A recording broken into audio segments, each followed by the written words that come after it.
Bueno, arrancamos. Hoy vamos a hablar sobre los radiofármacos usados para el tratamiento de distintas enfermedades.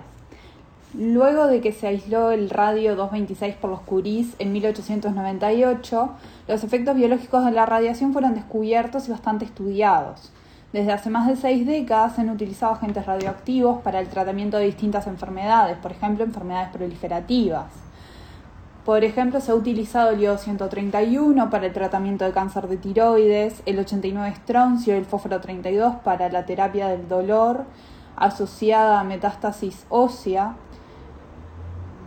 Y idealmente un radiofármaco está diseñado para localizarse con alta especificidad en un sitio blanco, produciendo una baja o mínimo daño en los tejidos normales. En los últimos años han habido un gran interés en desarrollar nuevos radiofármacos para terapia y también se han desarrollado varias moléculas que, por ejemplo, son derivados de anticuerpos, blancos de receptores, que sirven para empezar el desarrollo de un nuevo radiofármaco como moléculas muy interesantes. Entonces, ha habido un avance en los radiofármacos terapéuticos que hay disponibles.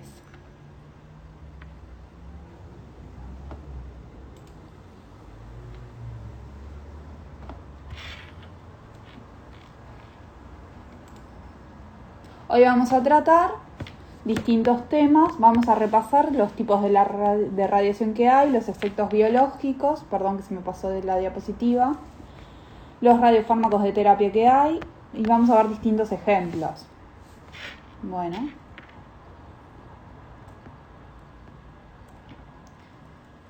Entonces, entre los ejemplos que vamos a ver son radiofármacos para terapia en procesos neoplásicos, radiofármacos para la terapia paliativa del dolor óseo y radiosinobectomía. Vamos a hablar un poco sobre los distintos tipos de radiación. Todas ellas tienen distintas propiedades, por ejemplo, distinto poder de penetración, distinto rango efectivo, distinta energía de transferencia lineal, y para destruir tejidos nosotros necesitamos radionucleidos con energías de transferencia lineal con alto valor, o sea, con alto LED, que esas serían, por ejemplo, las emisiones alfa o las emisiones beta menos.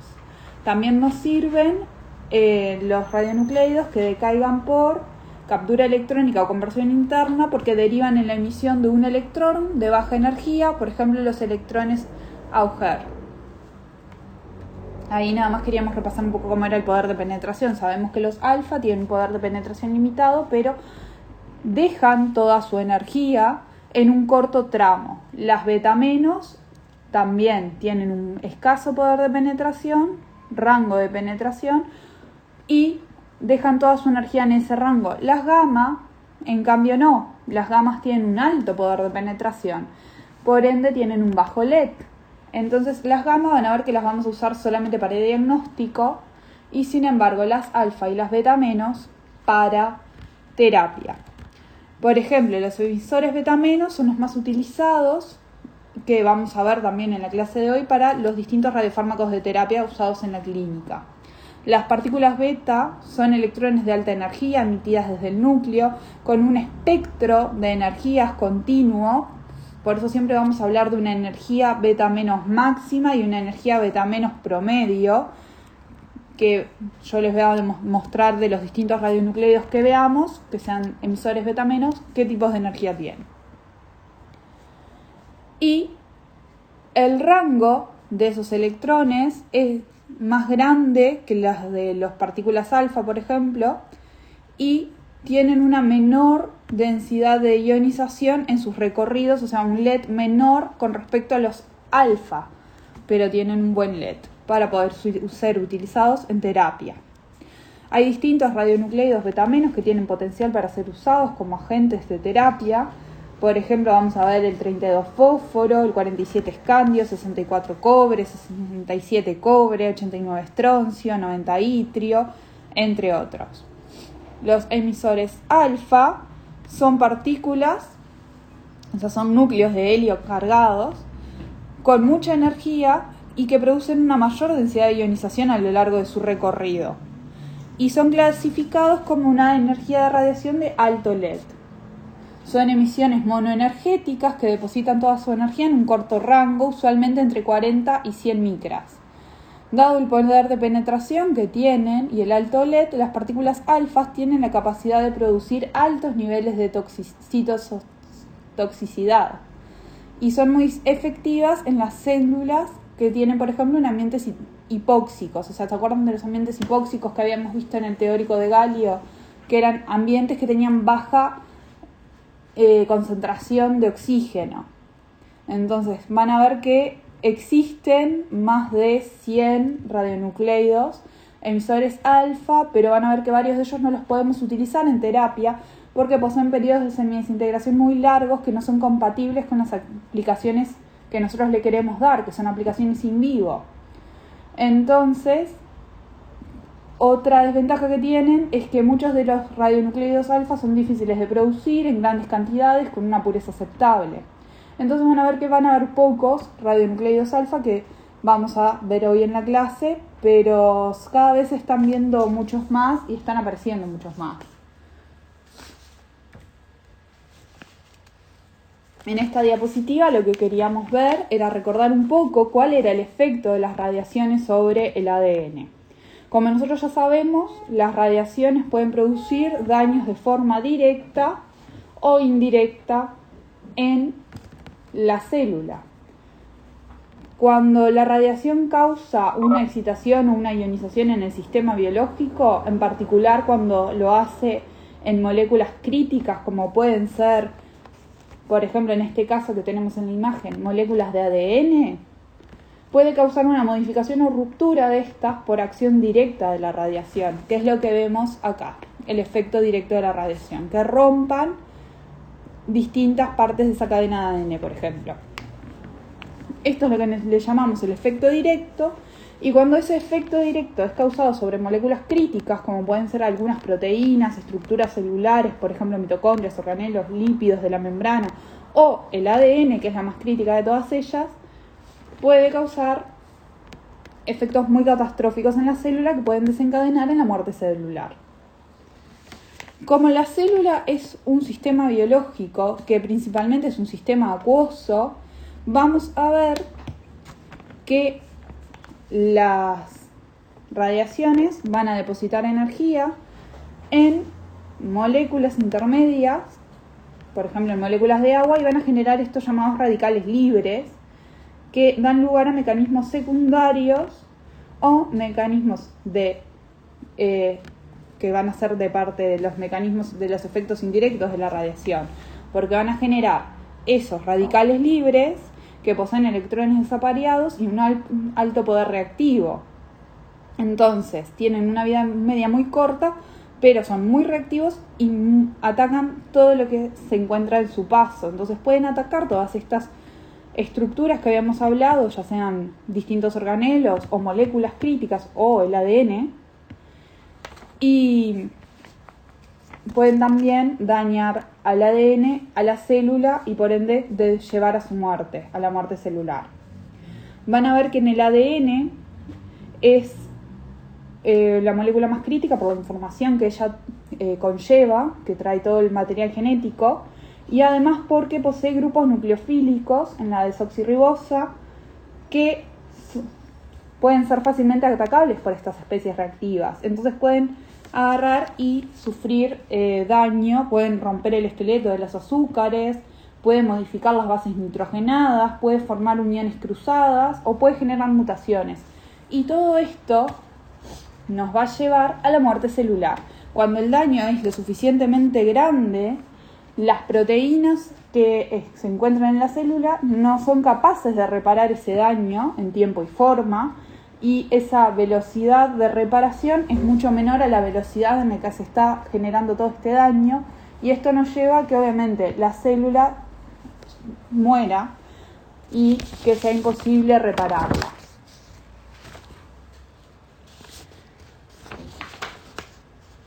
En esta tabla tenemos 3 ejemplos de radionucleidos que son utilizados en terapia. Por ejemplo, tenemos el itrio 90, el bismuto 213 y el indio 111. El itrio 90 es un emisor beta menos que tiene una energía de emisión de 2 megaelectronvolts. Van a ver que de todos los emisores beta menos que hoy veamos, este es el que tiene una energía beta máxima mayor, que es el de 2 megaelectronvolts. Lo que hace que la penetración, el rango de penetración en el tejido sea de 10 milímetros cuando la energía es máxima, o sea, cuando uso los 2 megaelectronvolts. El bismuto 213 tiene una energía de emisión de 8 megaelectronvolts, pero sin embargo vamos a ver que su poder de penetración es de un diámetro de pocas células, de 4 a 5 células.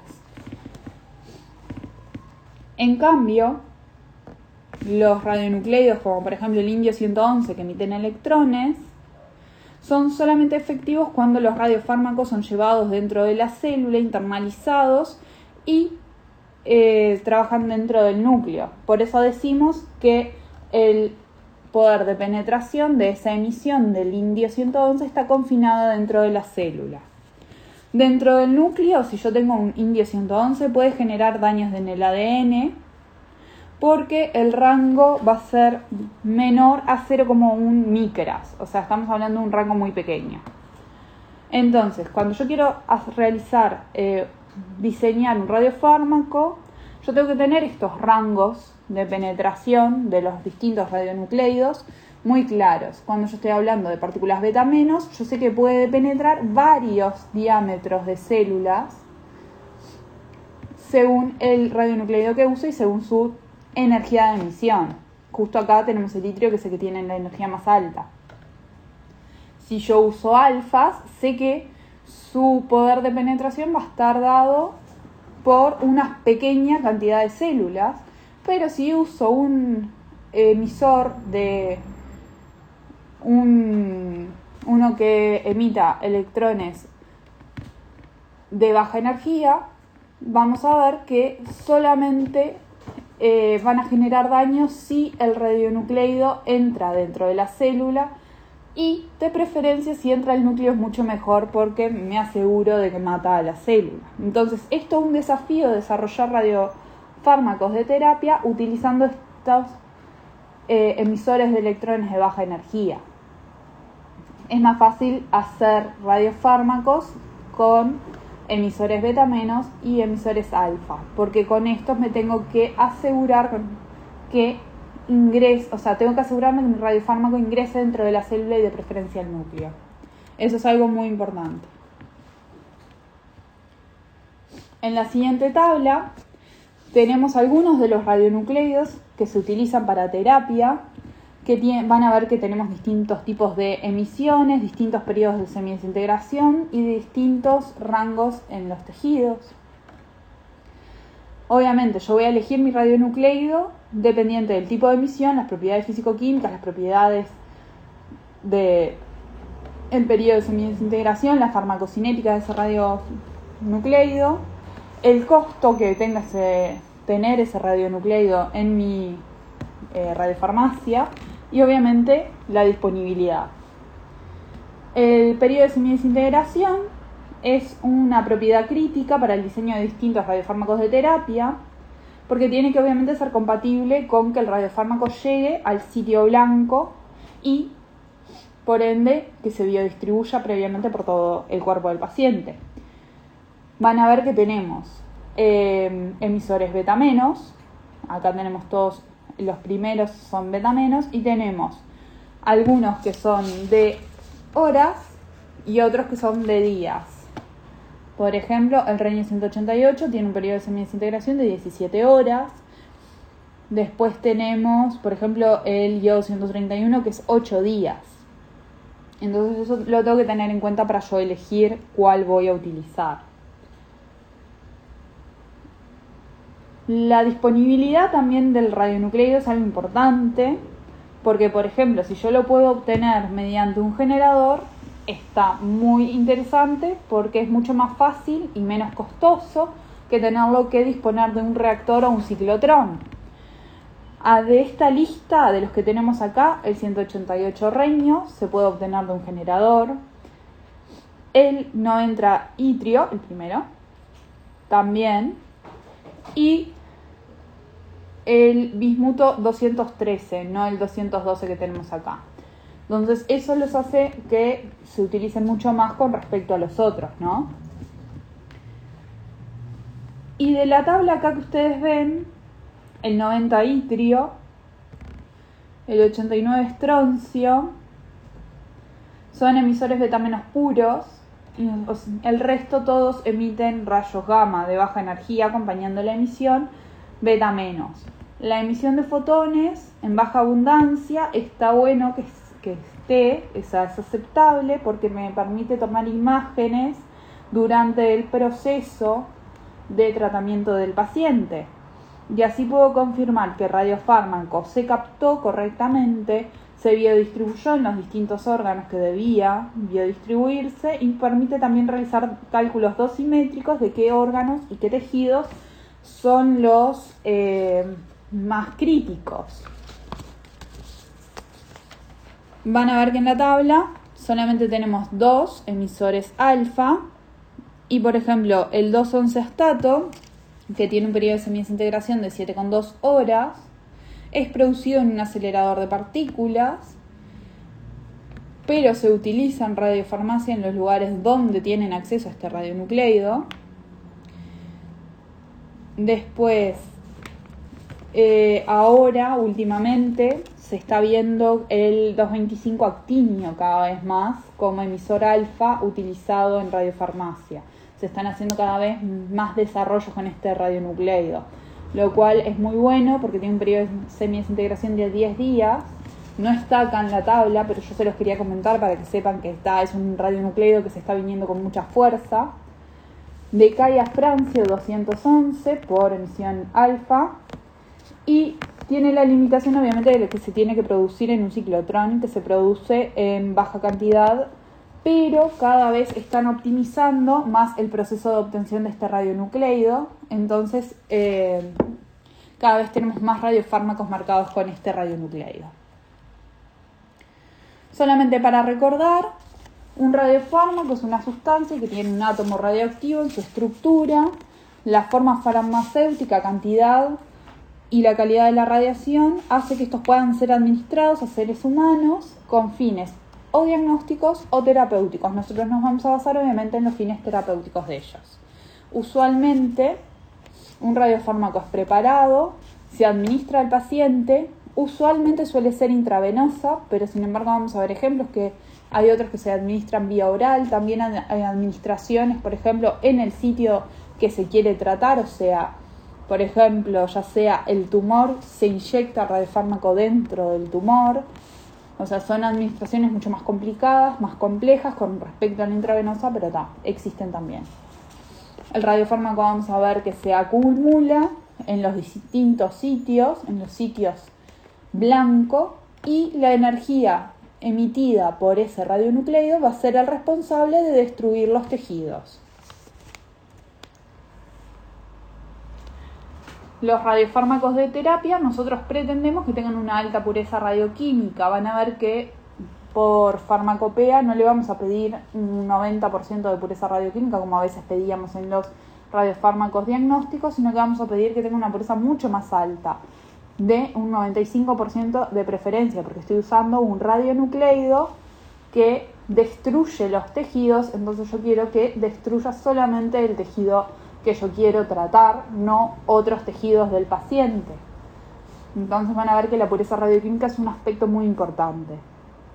Además tienen que tener alta estabilidad in vitro y in vivo, porque yo no quiero darle el radiofármaco al paciente y que luego el radiofármaco se descomponga dentro de ese paciente y el radionucleido termine yendo a otro sitio que no sea, por ejemplo, el que tiene que ir. Por ejemplo, se va todo a la vejiga y orina. No, yo capaz que lo que quería era tratar, por decirles una pavada, hígado, y en realidad se me está yendo a otro órgano que yo no quiero. Entonces necesito que sea estable, necesito que se mantenga íntegro el mayor tiempo posible. tiene que tener baja toxicidad, que acá es algo complicado, porque obviamente el radionucleido en sí va a ser citotóxico, pero tengo que tratar de disminuir la toxicidad en los sitios que yo no quiero, que llegue esa radiación. Por ende, tengo que tener una alta relación tejido blanco contra el tejido no blanco. El tipo de energía y emisión que yo use, o sea, el radionucleido que yo elija, tiene que ser adecuado a lo que yo voy a utilizar, o sea, al proceso que yo voy a tratar. No puedo utilizar un radionucleido que tenga un muy pequeño rango de penetración si yo quiero tratar un tumor enorme, porque obviamente voy a necesitar una muy buena dosis para poder hacer eso. Entonces tengo que equilibrar qué tipo de energía, qué tipo de emisión, según lo que voy a tratar. Eso lo tengo que tener en cuenta cuando yo diseño el radiofármaco. Y en el caso de los radiofármacos de terapia, una muy buena ventaja sería si yo pudiera administrar el radiofármaco de forma o sistémica, como habíamos visto, por ejemplo intravenosa, o localizada, según cuál sea el proceso, y si lo puedo hacer en varias dosis, mucho mejor, porque disminuyo la cantidad de radioactividad que le doy de una al paciente y se la puedo distribuir en varias dosis, en varias administraciones seguidas, lo cual lo hace más tolerable también para el paciente. Entonces todo eso yo lo tengo que tener en cuenta. Yo hoy les dije que hacía mucho tiempo que nosotros ya sabíamos que la radioactividad podía ser usada para tratar distintas enfermedades. Bueno, esa idea surgió en el 1903, años después de que se descubriera la radioactividad. Graham Bell sugirió que se podían utilizar fuentes radioactivas para fines terapéuticos. En el 36 ya se empezó a aplicar fósforo 32 para tratar leucemia y luego, años después, se empezó a utilizar el iodo 131. En el 46 ya empezaron a tratar el primer paciente que tenía cáncer de tiroides y lo trataron con iodo 131. En el 51 se empezó a aprobar por la FDA. Y desde ese momento lo estamos utilizando en todo el mundo, que es la terapia más efectiva y más utilizada de todas las que vamos a ver hoy. Y bueno, luego empezaron a utilizar moléculas como por ejemplo anticuerpos monoclonales marcados con distintos radionucleidos. En el 82 ya vieron que se podían tratar melanoma con anticuerpos monoclonales con el radionucleido iodo 131. Y en el 2003 se aprobó el primer agente de radioinmunoterapia, que lo vamos a ver hoy en el teórico, que se llama, el nombre comercial es Evalin, pero es un anticuerpo monoclonal con itrio 90. Entonces, lo que vamos a ver hoy, por ejemplo, van a ser distintos procesos neoplásicos, como lo tratamos con radionucleidos, la terapia del dolor óseo y la radiosinobectomía. Vamos a arrancar con ellos.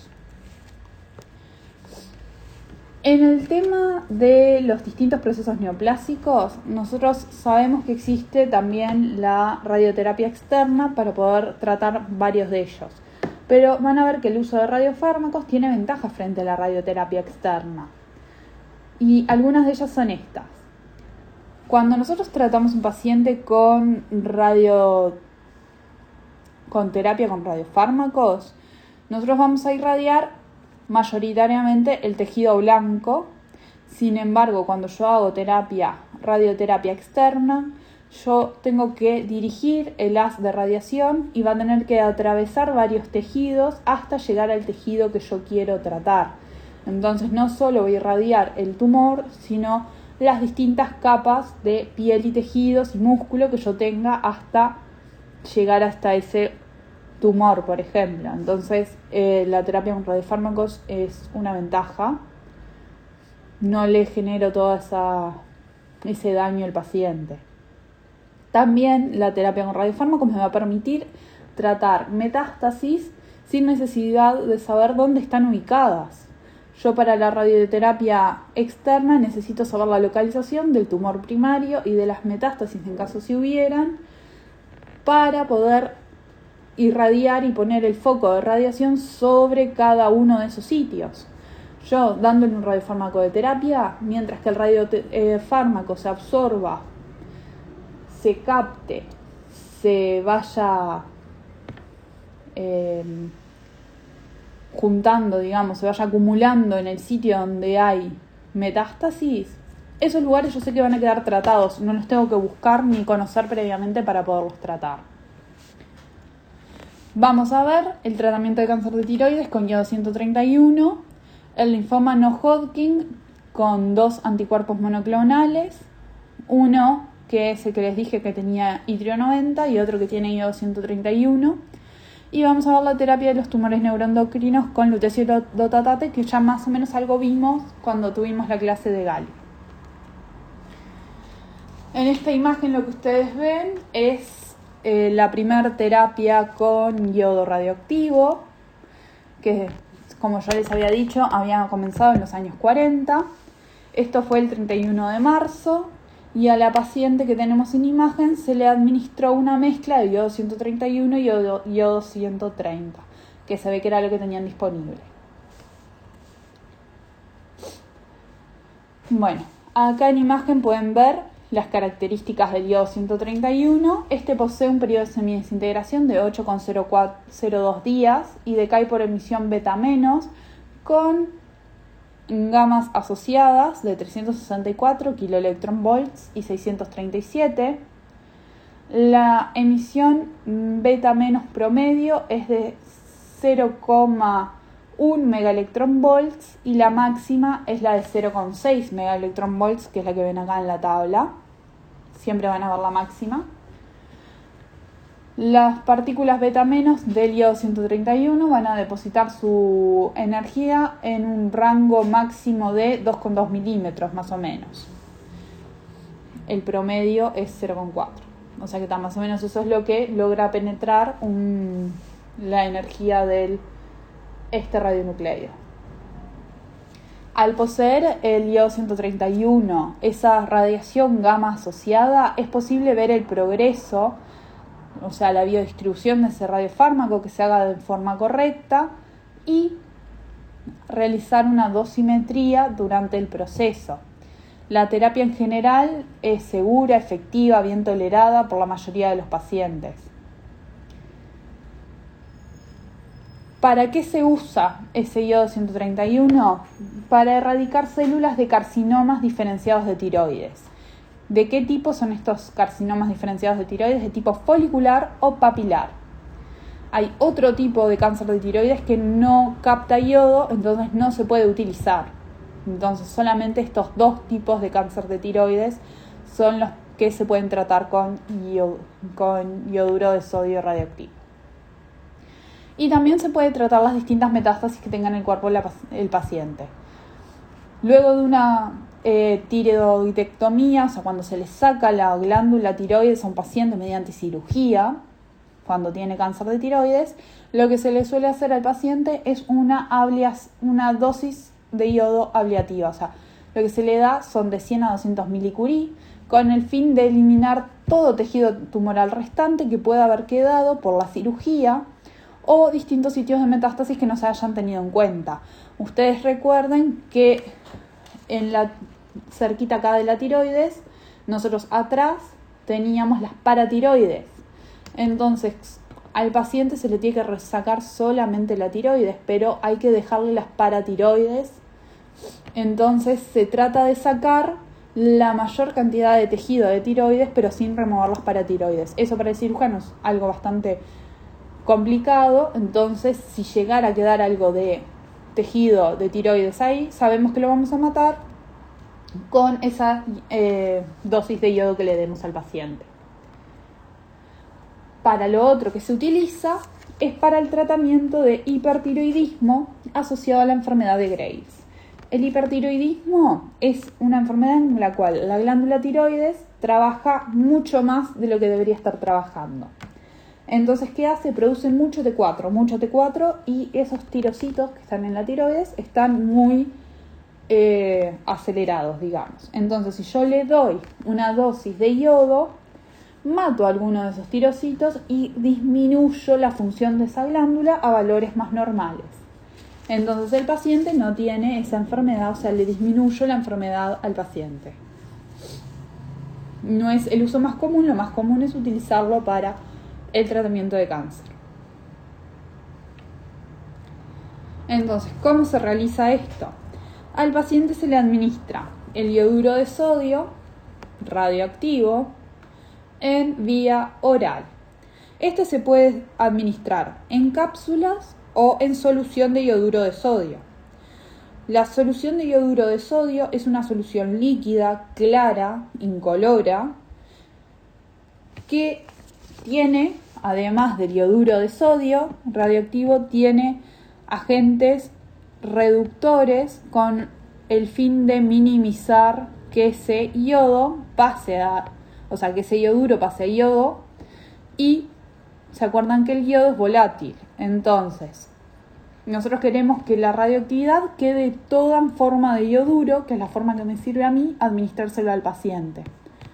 Entonces, en la solución tenemos los agentes reductores que se encargan de mantener todo el yodo 131 en forma de iodouro de sodio. Las cápsulas, en cambio, son unas cápsulas que son preparadas por el fabricante, en el cual el iodouro de sodio está en una solución alcohólica, adentro de la cápsula en una gelatina, donde la actividad está confinada. Entonces, yo le doy una dosis de esa cápsula que tiene una dosis dada. Yo compro la dosis de la cápsula que yo quiero tener. Previo al estudio, el paciente lo que tiene que hacer es suspender todo tipo de alimentos o medicaciones que contengan yodo. O sea, si el paciente, por ejemplo, toma T4, lo tiene que suspender. Si el paciente come mucha sal yodada, la tiene que suspender. ¿Por qué? Porque así me aseguro que la tiroides capte la mayor cantidad de yodo, porque le va a faltar, entonces va a tomar más. Luego de que el paciente se le administra el yodo, ese yodo se absorbe con rapidez en el tubo digestivo y se va distribuyendo a todos los órganos y va a ser captado principalmente por la tiroides, que es donde se va a concentrar. Ahí los tirocitos van a captar ese iodouro y lo van a incorporar a la tiroides. Lo que quede de iodouro va a ser eliminado vía urinaria. La radiación va a ser luego la que destruye obviamente la tiroides. Esta es la imagen de un tirocito, la representación de un tirocito, y mediante la circulación sanguínea, que nosotros teníamos el iodouro de sodio, los tirocitos se van a encargar mediante captación, van a captar todo el yodo que puedan, porque los tirocitos son los encargados de realizar dos hormonas, la T3 y la T4, las cuales tienen en su estructura 3 y 4 átomos de yodo cada una. Entonces, los tirocitos tienen que captar mucho yodo para poder fabricarlos. Por eso es que la tiroides es el órgano que capta más yodo. En esta imagen tenemos el perfil de biodistribución normal de yodo cuando se le da a un paciente. Van a ver que en las glándulas salivales, en la tiroides y en el estómago vamos a encontrar yodo radioactivo. Se va a eliminar vía urinaria y vía hepática, por eso tenemos acá todas estas partes más marcadas con negro.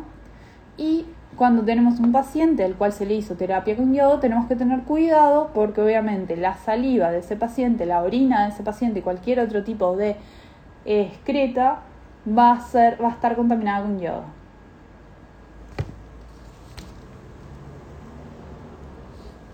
Acá tenemos imágenes en las cuales tenemos un paciente y el equipo encargado de tomar las imágenes de esa tiroides. Como ustedes se acuerdan, el yodo tenía emisiones gamma y esas emisiones gamma son las que el equipo va a medir, ¿no?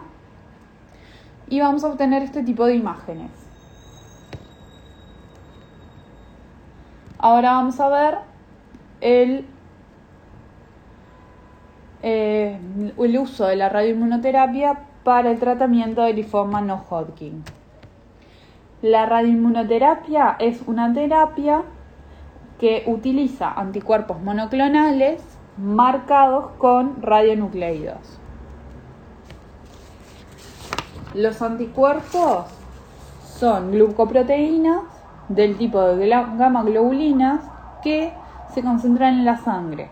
Son producidos por linfocitos tipo B, que son células del sistema inmunitario adaptativo. ¿Qué función tienen los linfocitos? Los anticuerpos producidos por los linfocitos es identificar y neutralizar elementos extraños pertenecientes a virus, bacterias, hongos, parásitos. Todo lo que sea externo, el anticuerpo lo va a identificar y neutralizar. ¿Y cómo lo hace?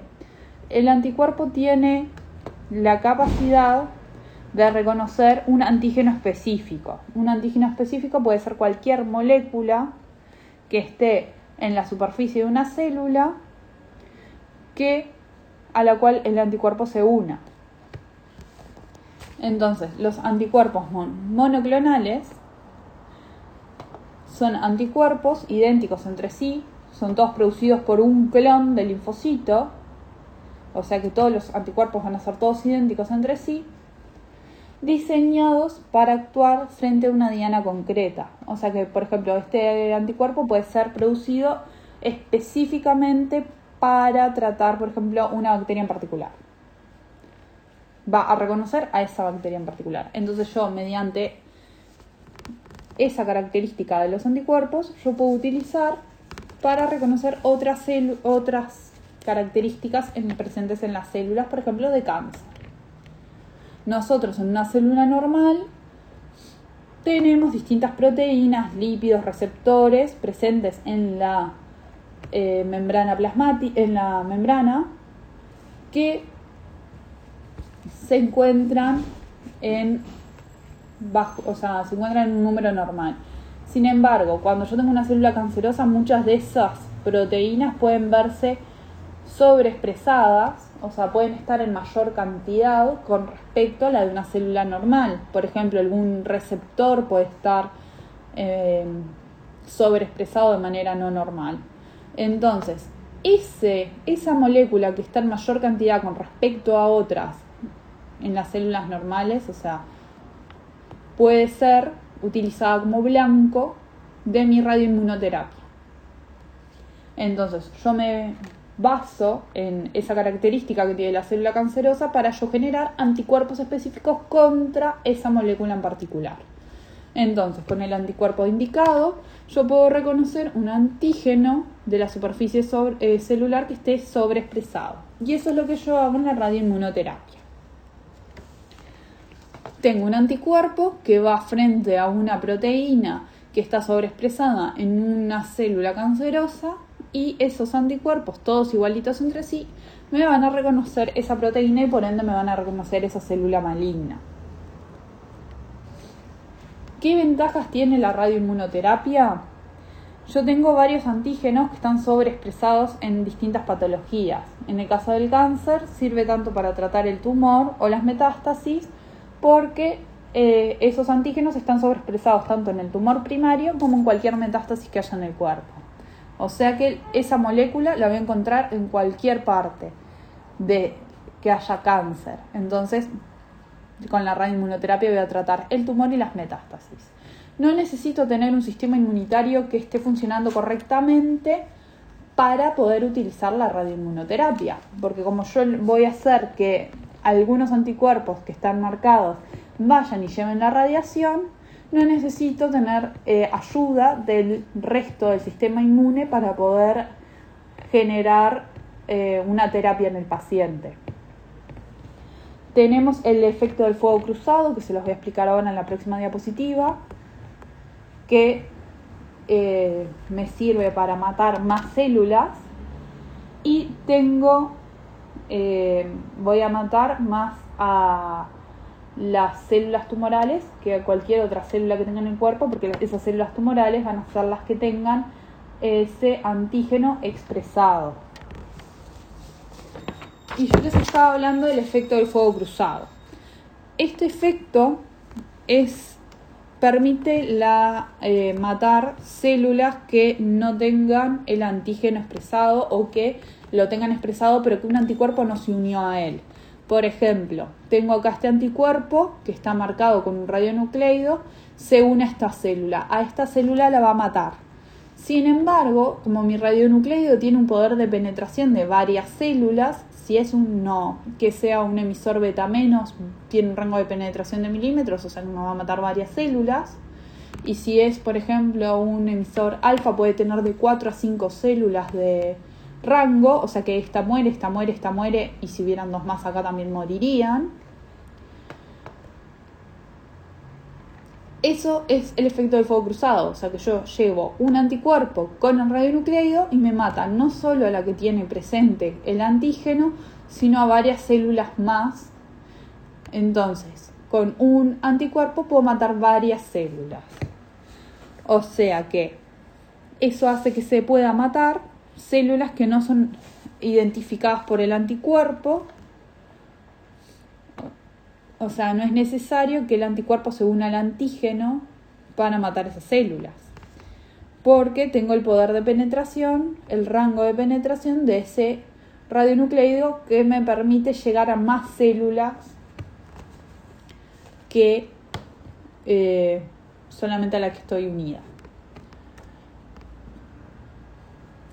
Hay distintas estrategias para marcar con un radionucleido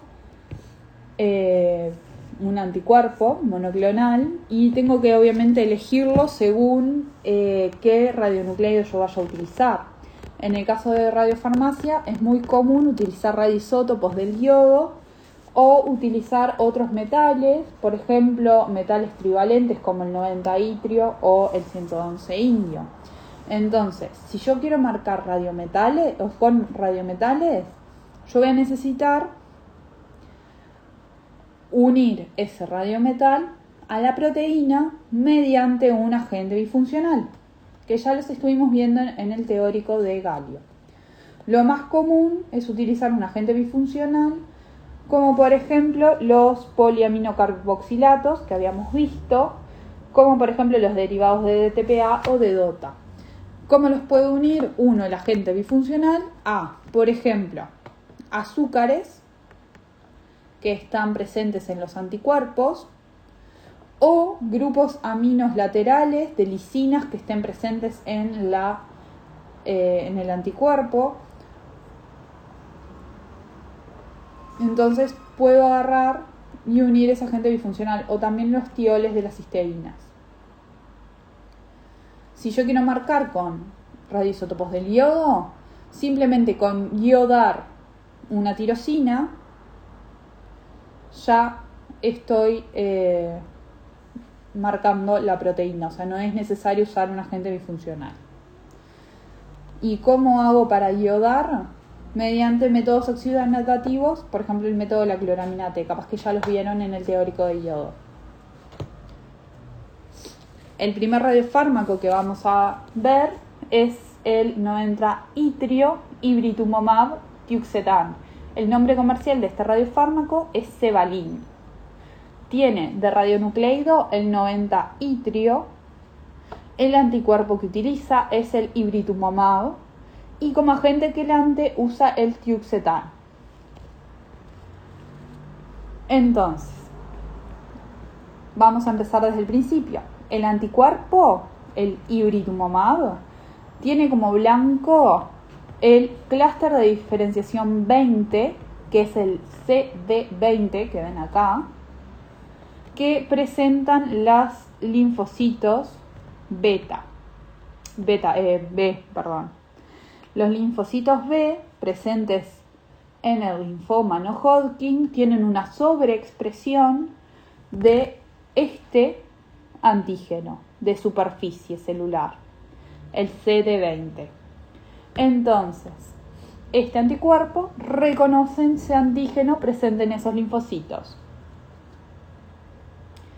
Es una inmunoglobulina del tipo IgG, es un anticuerpo monoclonal que tiene unido por un grupo isotiocianato-bencilo el agente quelante, que el agente quelante es el tiuxetán, que habíamos visto, que es un derivado del DTPA, o sea, es un agente bifuncional de cadena abierta en el cual tengo tres grupos amino, tres nitrógenos de los grupos amino coordinando al itrio 90 y tengo 5 oxígenos del carboxilato.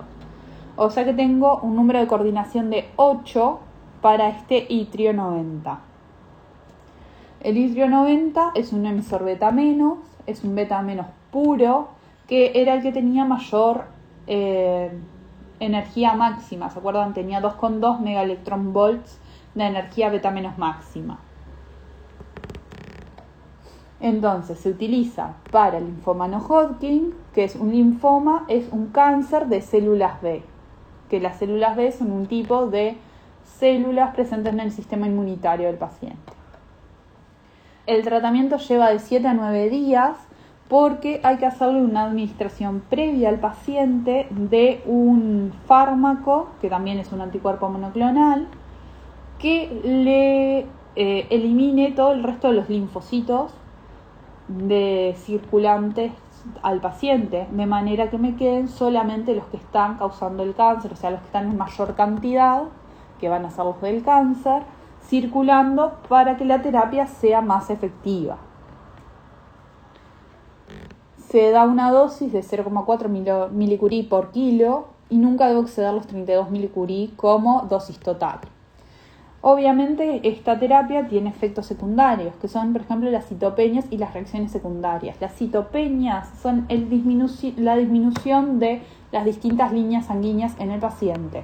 ¿Por qué? Porque obviamente es un radiofármaco que va a estar presente en la sangre principalmente, que es el sitio de acción. Entonces me van a disminuir los glóbulos rojos y me van a disminuir también las plaquetas. Entonces, los glóbulos rojos me puede producir efectos tipo náuseas, anemias, el paciente se puede sentir débil.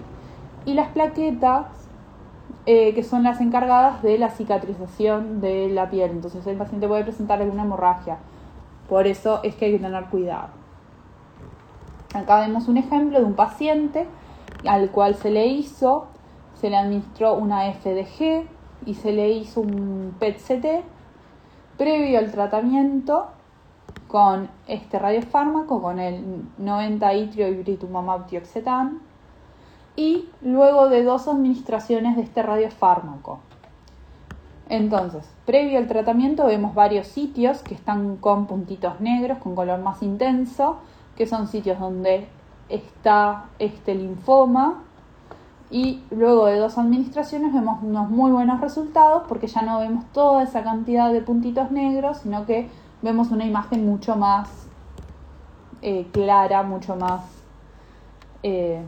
linda. O sea que vemos que sirve.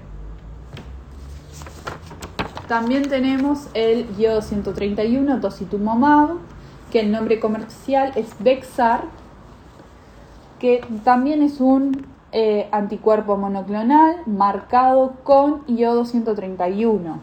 En este caso, el anticuerpo que se utiliza es un anticuerpo murino IgG desarrollado también contra el mismo blanco. Es un anti-CD20. O sea que también sirve para el tratamiento del linfoma no Hodgkin. Pero en este caso se utiliza solamente este radiofármaco cuando el paciente tuvo una recaída. No se utiliza como primera terapia, ¿tá? En el otro caso lo podíamos usar de primera terapia. En este caso, este radiofármaco está reservado solamente para los pacientes que recaen y no responden a un tratamiento anterior, ¿tá? Entonces, Entonces, ¿qué efectos secundarios tengo? Pueden tener síndrome mielodisplásico, o sea que puede haber cáncer de otras líneas celulares, pero solamente se da en un 10% de los pacientes, es el menor. Puede haber un hipotiroidismo en caso de que este iodo se desuna del anticuerpo monoclonal y que me quede como ioduro libre y que se vaya a la tiroides. Por lo cual es importante bloquear la tiroides 24 horas previas al inicio del tratamiento con una solución saturada de ioduro, como puede ser ioduro de potasio, en tabletas o Lugol. El otro tratamiento que vamos a ver es la terapia de los tumores neuroendocrinos. Esto más o menos también lo vimos en la clase de Galio. Los tumores neuroendocrinos es un grupo heterogéneo de tumores raros que se caracterizan por tener un metabolismo endocrino y derivar de células endocrinas. Pueden ser estimulados por el sistema nervioso para secretar hormonas. Los lugares donde principalmente se origina este tipo de tumores es en el intestino, páncreas o pulmones, y tienen la característica que en la mayoría de los casos estos tumores captan neuroaminas, tienen presencia de receptores específicos en la membrana celular como el receptor de somatostatina.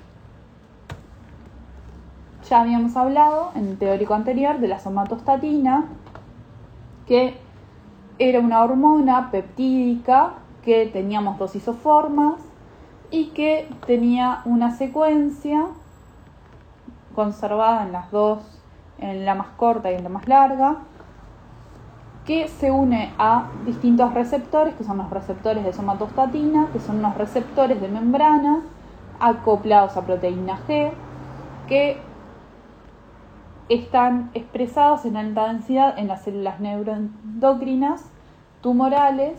Habían 5 tipos de receptores de somatostatina, pero el tipo 2 era el que se encontraba en los tumores neuroendocrinos diferenciados.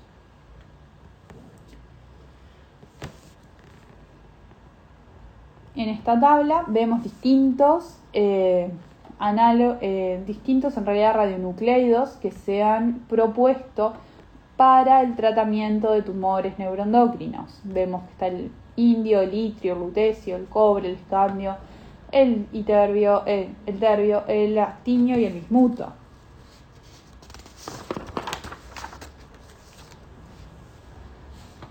Nosotros también vimos que hay distintos análogos de somatostatina, o sea, distintos péptidos pequeños parecidos a la somatostatina que son capaces de unirse a los receptores de somatostatina. Tenemos distintos péptidos, tenemos el octreotide, el lanreotide, el vapriotide. El octreotide tiene mayor afinidad por los receptores de tipo 2 y un poco menos de afinidad por los tipo 5. El lanreotide tiene por los tipo 2 y los tipo 5, y el vapriotide tiene por los tipo 5, 3, 2 y 1. Todos ellos conservan que son péptidos cíclicos de distinto tamaño y con distintos aminoácidos presentes, pero son todos cíclicos, con el puente disulfuro característico para que sean capaces de unirse al receptor de somatostatina, y que tienen el triptófano y la lisina presentes para poderse unir a los receptores. En todos los casos, ahí está el radionucleido que elijamos. Acá tenemos 3 ejemplos de análogos de somatostatina que se utilizan en la terapia. Por ejemplo, el 90 itrio, el 177 lutecio, el 64 cobre, con un agente quelante, que en el caso del radiofármaco que tenemos acá es el DOTA, el agente quelante, en este caso también. En este caso, como estamos hablando de cobre, el quelante es el teta, y distintos análogos de somatostatina. Acá tenemos el TOC, acá el TATE y acá el TOC. ¿Ah? Pero estos 3 son distintos análogos de somatostatina, los 3. Solamente para recordar un poco de las características del lutecio, porque vamos a ver el lutecio dotatate. El lutecio era un metal trivalente con un periodo de semidesintegración. Tiene el lutecio 177 de 6,7 días. Es un emisor beta menos que también tiene gamas asociadas y que tiene un rango de penetración máxima en los tejidos de 2,2 milímetros, porque la energía beta menos que tiene es de 0,3 megaelectronvolts. El lutecio dotatate, que es el que vamos a hablar, es un análogo de la somatostatina muy utilizado en la terapia de tumores neuroendocrinos. Es un radiopéptido con alta afinidad al receptor de somatostatina subtipo 2. Tiene DOTA como agente quelante y el radiofármaco en sí tiene como efecto secundario toxicidad hematológica, porque se puede irradiar la médula ósea durante el tratamiento con este radiofármaco. Si el lutecio se suelta de su radiofármaco y queda como lutecio más 3 libre, el lutecio más 3 tiene afinidad por el hueso, y cerca del hueso, dentro del hueso, vamos a encontrar la médula ósea, entonces puede irradiar la médula ósea. ¿Ah? Acá tenemos el ejemplo que habíamos visto de una terapia para tumor neuroendocrino de un paciente que previo a la dosis se le hizo esta imagen, y se pueden ver varios tumores distribuidos en distintos órganos. 3 meses luego de la terapia, 9 meses después de la terapia y 12 meses después de la terapia, y vemos que el número de tumores disminuye rotundamente. Ahora vamos a ver los radiofármacos para la terapia del dolor óseo. El dolor óseo es un síntoma que deriva de la enfermedad metastásica del cáncer, que se puede experimentar en distintas intensidades, cuando en la mayoría de los casos se da cuando los pacientes están en las últimas fases de su cáncer. Suelen desarrollar dolor óseo por metástasis en hueso, y esto implica que presente varias complicaciones para el paciente. El paciente presenta dolor severo, fracturas patológicas, se restringe el movimiento de ese paciente porque se puede mover mucho menos, porque le duele, también le afecta el sueño y por ende obviamente afecta la calidad de vida de ese paciente. Por eso es importante tratar esta enfermedad. El hueso es un lugar ideal para albergar células neoplásicas. Hay varios tipos de cáncer que suelen hacer metástasis en hueso, y ellos son el cáncer de mama, próstata o pulmón. Son los más comunes que terminan generando metástasis en hueso. El dolor óseo es consecuencia de esa metástasis, porque obviamente esas células neoplásicas se albergan en el hueso y generan una destrucción del tejido óseo que le genera un dolor al paciente. Y el cuidado paliativo del paciente es un aspecto importante en el tratamiento del cáncer. Queremos mejorar la calidad de vida de esos pacientes. La Organización Mundial de la Salud ha realizado una guía para el tratamiento del dolor, por lo que cuando el dolor es localizado y moderado puede ser tratado con analgésicos convencionales, quimioterapia, bifofonatos, entre otros, pero a medida que el dolor aumenta ya no es posible manejarlo con estos fármacos, entonces hay que recurrir a otras estrategias. Entonces, por ejemplo, la radioterapia de cuerpo entero o de sectores donde esté ubicado la metástasis ósea es beneficiosa, pero puede verse afectada por la radiotoxicidad en médula ósea o en sistema gastrointestinal que se puede ver, entonces a veces no es una buena opción para tratar a los pacientes. La terapia con radiofármacos, sin embargo, se viene utilizando desde 1942 para aliviar el dolor de esas metástasis óseas que se producen, y tienen de ventaja de que ese tipo de terapia incluye la capacidad simultánea de tratar simultáneamente varios sitios de enfermedad. O sea, puedo tratar varios lugares de metástasis a la vez, con facilidad en la administración, porque le administro intravenosamente al paciente el radiofármaco y ya me trata varios sitios a la vez. Puedo hacerlo repetitivamente, puedo hacerlo en varias dosis que puedo ir administrando a lo largo del año, y tengo la posibilidad de integrar otro tratamiento, algún otro de estos, con el tratamiento de la terapia con radiofármacos. O sea, no me excluye uno, no me excluye otro. ¿Qué características tienen los radiofármacos que se utilizan para la terapia de metástasis óseas? Que todos ellos se acumulan en las metástasis, en los sitios donde está creciendo el tumor en el hueso. Los distintos radiofármacos que vamos a ver que se utilizan para el tratamiento de estas metástasis son incorporados en el hueso por dos mecanismos principales. Uno de ellos es porque los radionucleidos que yo utilizo son de la familia del calcio, entonces tienen propiedades parecidas y se incorpora en la matriz del hueso de la misma forma que se incorpora el calcio.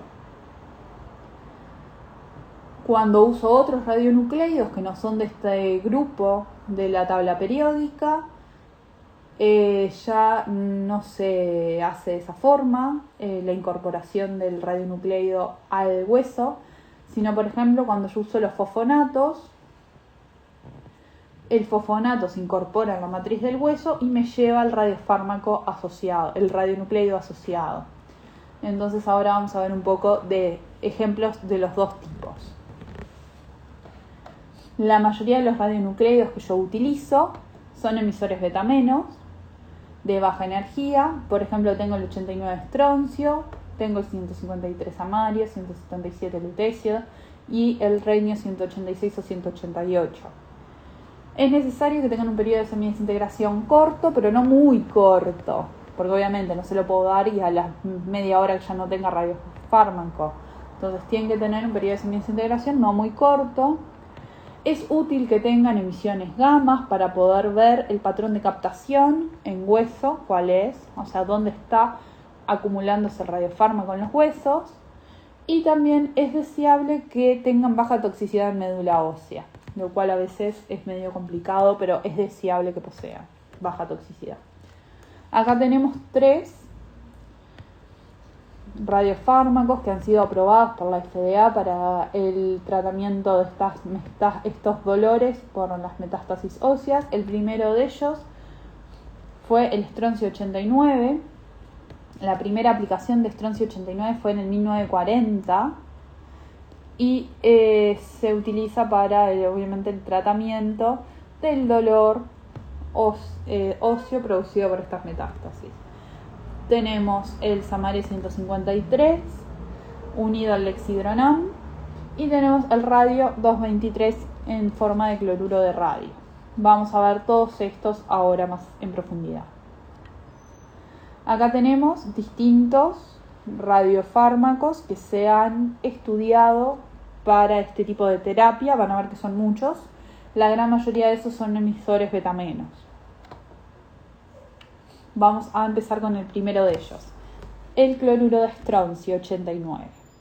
Fue aprobado por la FDA, como ya les dije, en el 1993. Es utilizado para el tratamiento de las metástasis hace más de 50 años y el estroncio es un alcalino terrio del grupo del calcio. En la tabla periódica acá podemos ver que está el calcio y después está el estroncio, y que muestra reactividad in vivo por el tejido óseo por su similitud con el calcio. O sea que en donde se esté generando hueso con más cantidad es donde se va a incorporar el estroncio. El estroncio se une a la matriz de hidroxiapatita, se intercambia como hace el calcio y interactúa con los sitios de unión del calcio durante la calcificación. Donde hay metástasis ósea hay mucha remodelación del hueso, entonces es donde va a ir el 89 estroncio a acumularse. El 89 estroncio es un emisor beta menos que tiene un periodo de semidesintegración de 50,5 días, o sea que es un periodo de semidesintegración bastante largo y que se acumula 5 veces más en hueso que tiene metástasis que en el hueso sano. Entonces da muy buenos resultados. Se han descrito algunos efectos sobre el sistema hematopoyético, o sea, pueden haber citopenias, pueden bajar los glóbulos rojos, puede bajar las plaquetas por la administración de este radiofármaco, y se suele ver luego de 4 a 6 semanas de la administración. Por ende, no puedo repetir la dosis de estroncio 89 en un tiempo menor de 90 días, porque tengo que esperar a que las líneas celulares vuelvan a agarrar y recuperarse. ¿Se acuerdan que los glóbulos rojos tienen una vida de 3 meses, una vida media aproximada? Entonces tengo que esperar ese tiempo para tener que la persona se recupere y que aumente su recuento de las distintas líneas celulares en sangre, porque si no lo voy a debilitar mucho. El otro radiofármaco que vamos a ver, que acá tienen ustedes la estructura, es el 153 samario EDTMP. El samario es un lantánido, el isótopo utilizado en este caso es el 153, que se utiliza para terapia, y EDTMP, lo que quiere decir es etilendiaminotetrametildifosfonato. También se le puede llamar a este radiofármaco 153 samario lexidronam, que sería como el nombre comercial. Entonces, el samario tiene un periodo de semidesintegración de 1,9 días, una energía beta máxima de 0,8 megaelectronvolts y una promedio de 0,2, y el rango promedio de penetración es de 0,6 milímetros.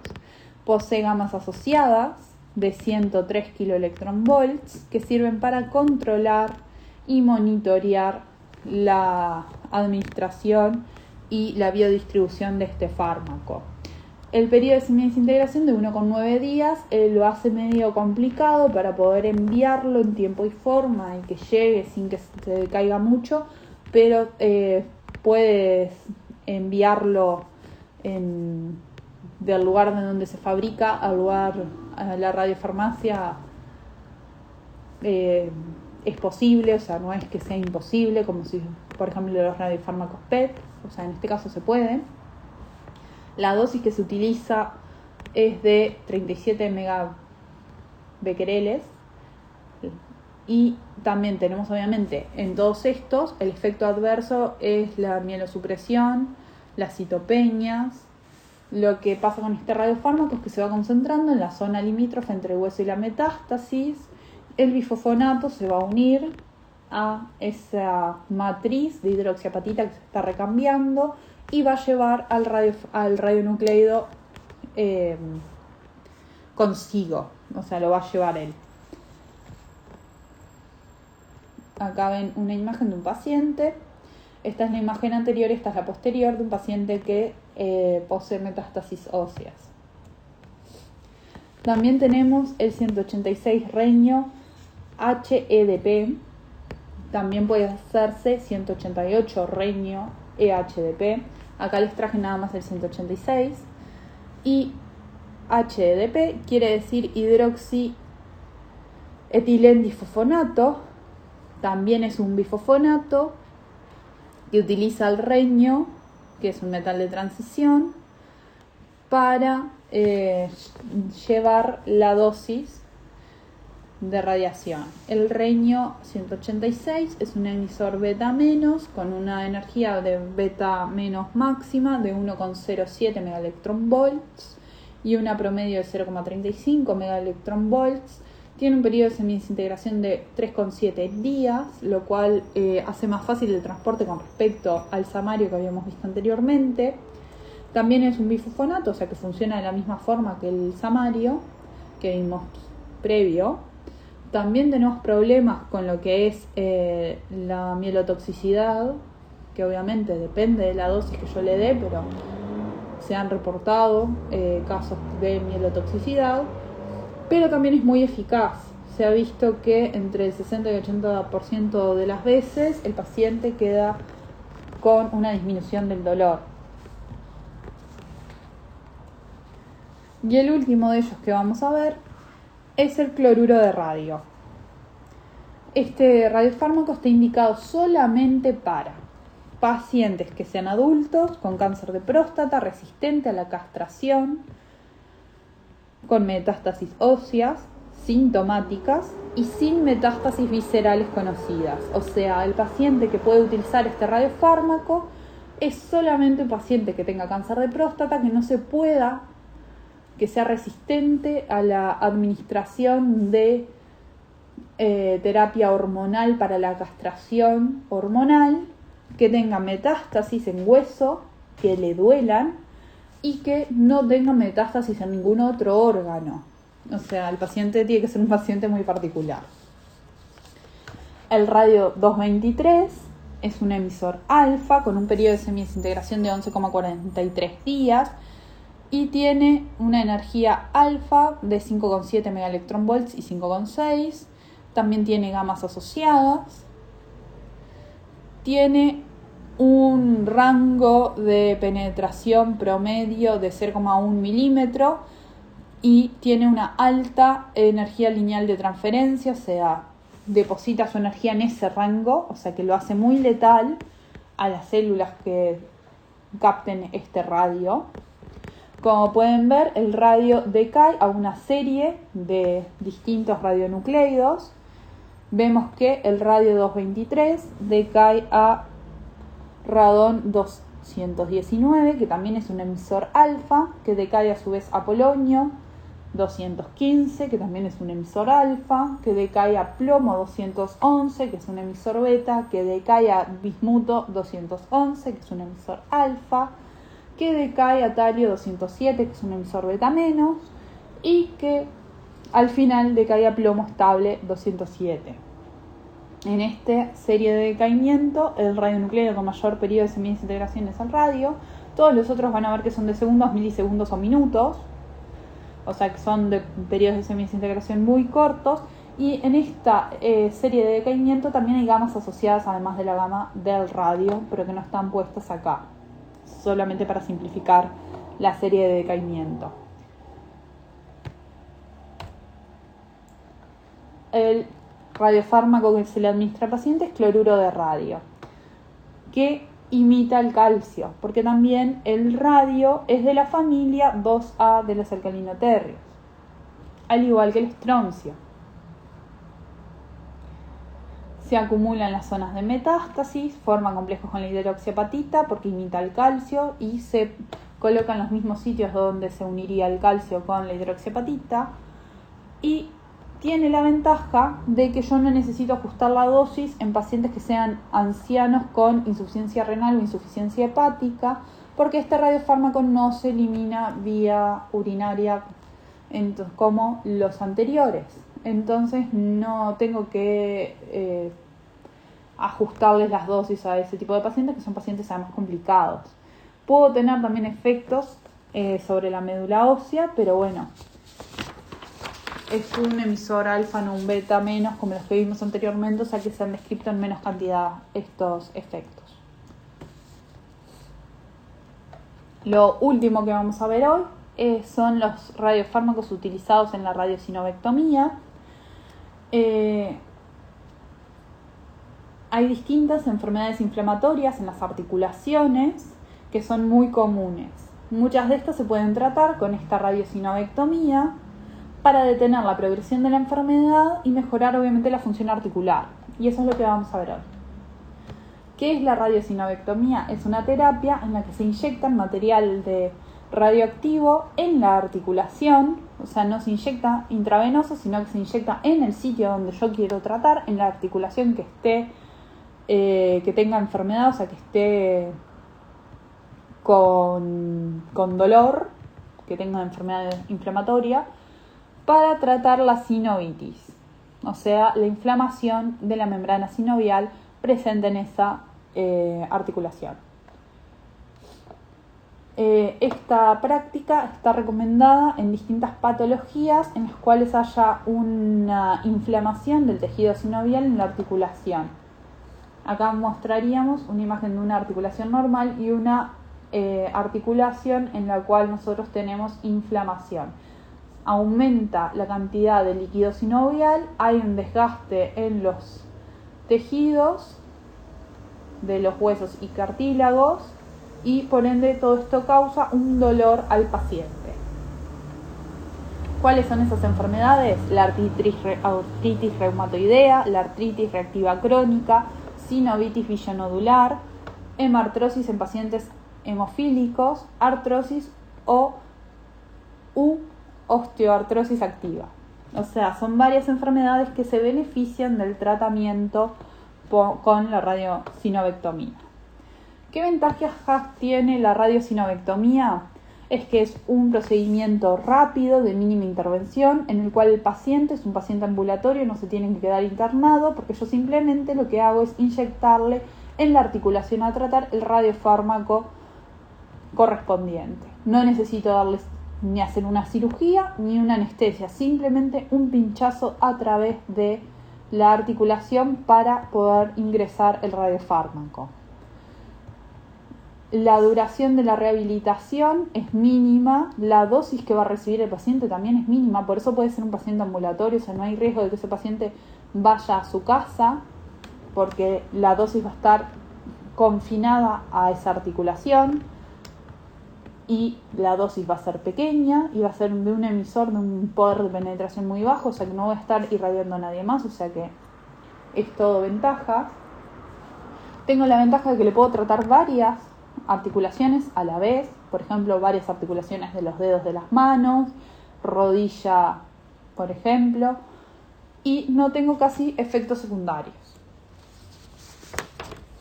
¿Qué le voy a dar yo al paciente? Un coloide, o sea, una suspensión en la cual yo tenga un coloide que va a quedar retenido dentro del líquido sinovial. Ese coloide va a ser fagocitado por distintas células que van a estar presentes en ese líquido sinovial, que son células que están causando esa inflamación, que suelen ser macrófagos. Entonces, la radiación va a ser la responsable de matar esas células del sistema inmune causando inflamación y por ende me van a ir disminuyendo el dolor, porque va a disminuir la inflamación y la destrucción articular que yo estaba teniendo. Entonces lo que va a hacer es disminuir la actividad inflamatoria, disminuye el dolor.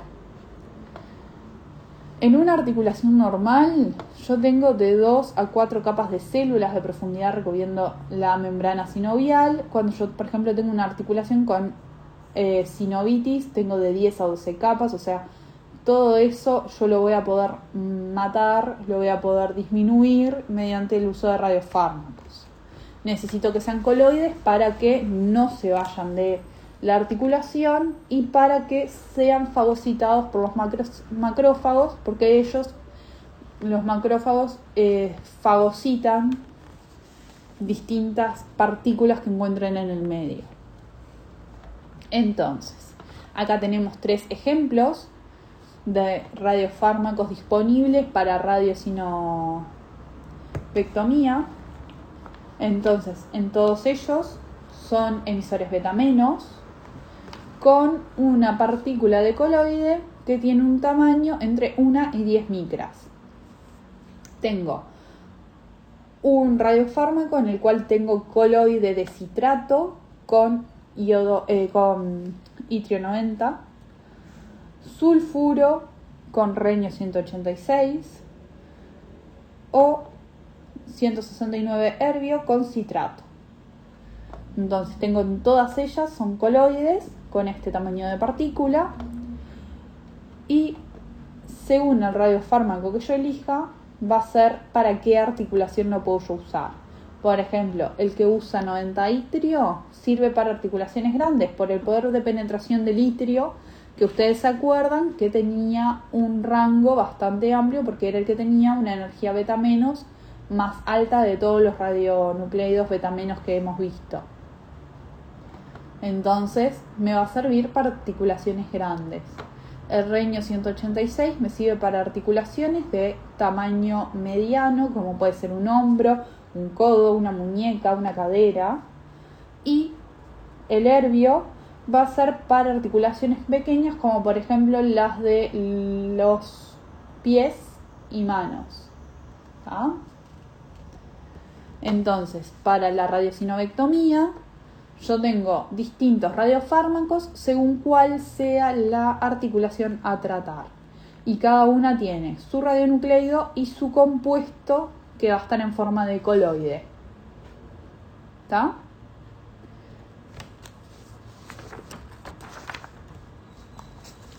Terminamos.